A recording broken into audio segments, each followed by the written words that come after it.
Oh shit. Oh shit. Oh man. Holy shit. Everybody keep going. It was a resignation of, okay, I can't believe this is how I'm going to die.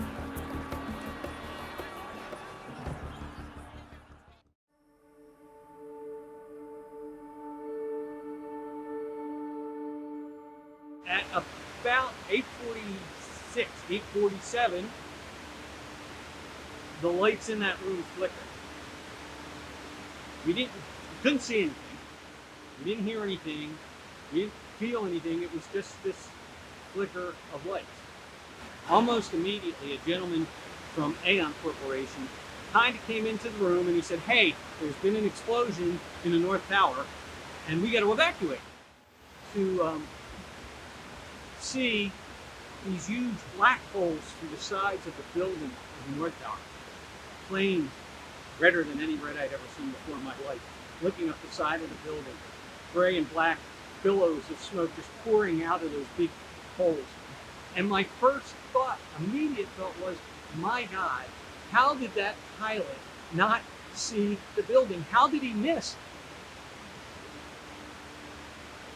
He didn't miss. And I walked to the intersection of two streets, Chambers Street and Church Street, which is north of the World Trade Center. From there, I could see the damage that had been done to the Tower number 1. From there, I could see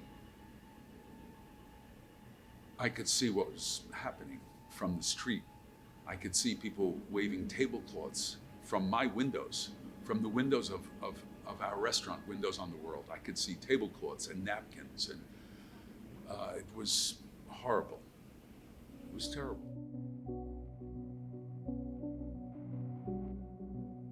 I was somewhere between 74 and 72 in that stairwell when the second plane went through our building. And it went through our building between floors 77 and 82. So we were just a few floors below the strike zone. Never felt anything like that in my life. That building, that fire stairwell that we're inside, this concrete bunker starts to shake so violently back and forth. The handrails breaking away from the walls. And that's the chance we had for the first time to encounter the police and the firefighters and the paramedics from New York City and the Port Authority. Just the looks in their eyes. No words, just the looks in their eyes. Told the whole story. They knew that they were going up those steps to try to fight a fire that they couldn't beat. They knew that they were going up those steps to try to save lives that they probably couldn't save. And they knew that they were going up, and they knew that they were never coming back. Could you be that brave? Could you be that strong? I mean,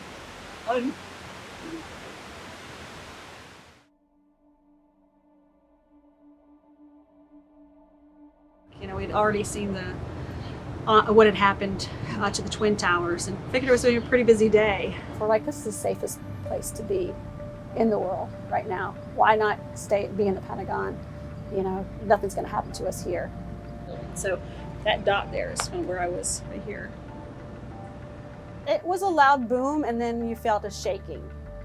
And I did not really process it at that time. I think that we've been told that there was possibly, we were feeling even the wing of the plane as it was moving through. However, for me, it was, you know, it was enough to know you knew something was wrong.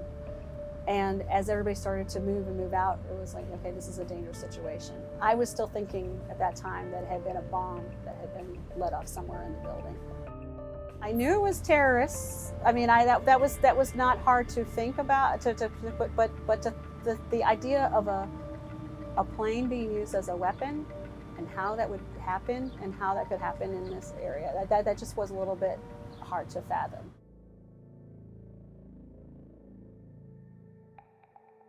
From that point, I was just frozen in time until there was the beginning of the collapse of the first building, the second tower, tower number 2, I should say. And from where I was in the street, I could see the tower being just enveloped in a cloud of smoke. It was as though it was a magic act, how it was just the building disappeared in a cloud of smoke. It was just gone. It collapsed so fast. And with that, people were running north. The streets were full of people running north on Church Street to escape the cloud, the dust, the debris. And then it was pitch black. That's probably the first time in my life I had it wasn't fear, it was a resignation. That's what it was, a resignation of, okay, I can't believe this is how I'm going to die. I couldn't breathe. The air was so acrid. I mean, it was hard to take a breath. I remember using my shirt to cover my mouth, but I was underneath a car, and then the car was parked underneath the footbridge. I was making a mental list of all of the people who could have been there that morning, and it was just crushing me, just to think of who's there, who's not there. Our colleagues who were trapped on the 106th and 107th floor were calling 911. They were calling the emergency number furiously. Many phone calls to the police and the fire department, to the emergency line, to 911 from windows on the world.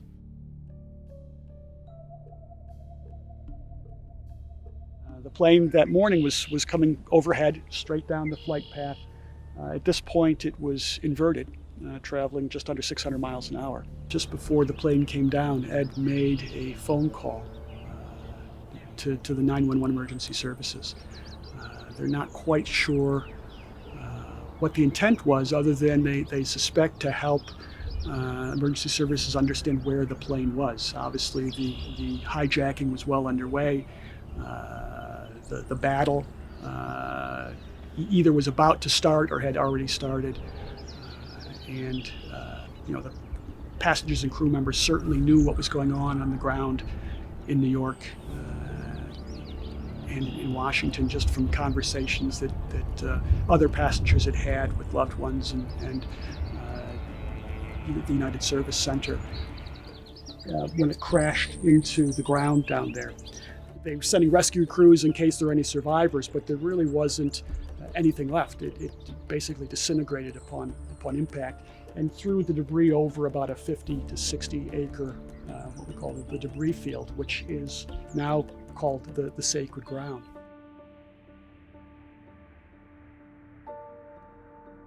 And we're still on now West Street, walking north, not thinking that the North Tower is gonna fall. I don't know why that didn't dawn on all of us, that the South Tower just fell and the next one is I don't know.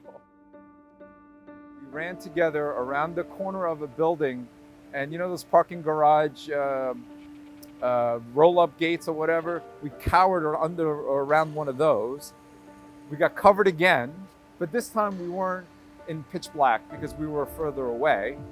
And we were in what I think most news footages show is that dark gray fog of dust. The scale to us was this, and I believe it's your eyes. What you see is reality, and far as I could see was nothing but a debris field. So it was, to me, the whole city was like this, and maybe even beyond. I went into reactive mode. I'll be honest. I was. We had a lot to do.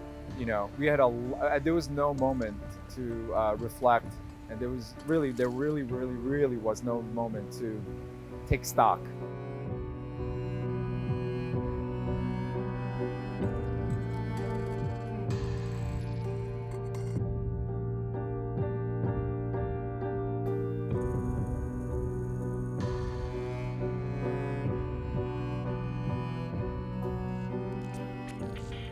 I think about it all the time. I mean, I would say I definitely, every year on the anniversary, I have a close circle of friends who we all get in touch with and reach out to. It's definitely shaped my thinking and just how, I mean, everything that came after it was shaped by that time frame. I don't think I've processed it's the 20th anniversary yet.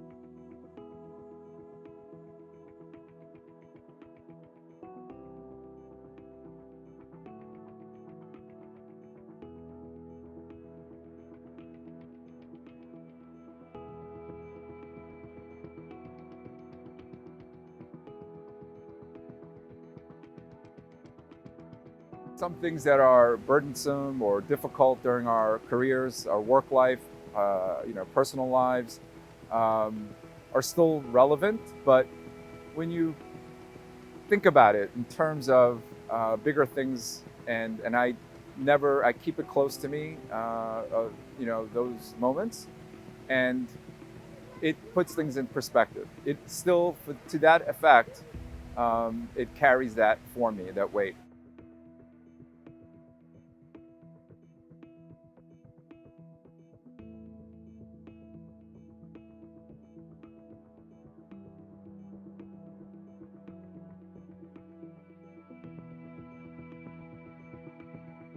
Here we are 20 years later, and it's still very emotional, and it still hurts.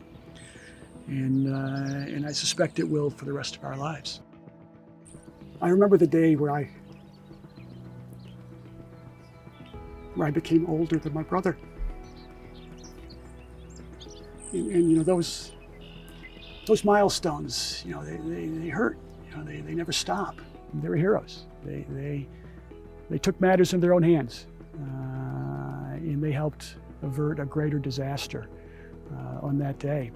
And they earned a place in history, in the history of this country.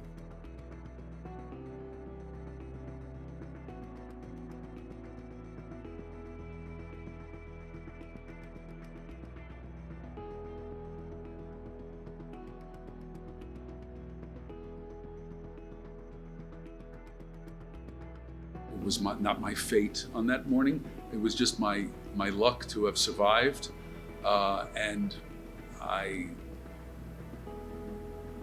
don't question that. I accept it. I don't gamble. I don't play cards. I had my share of luck, and I'm grateful.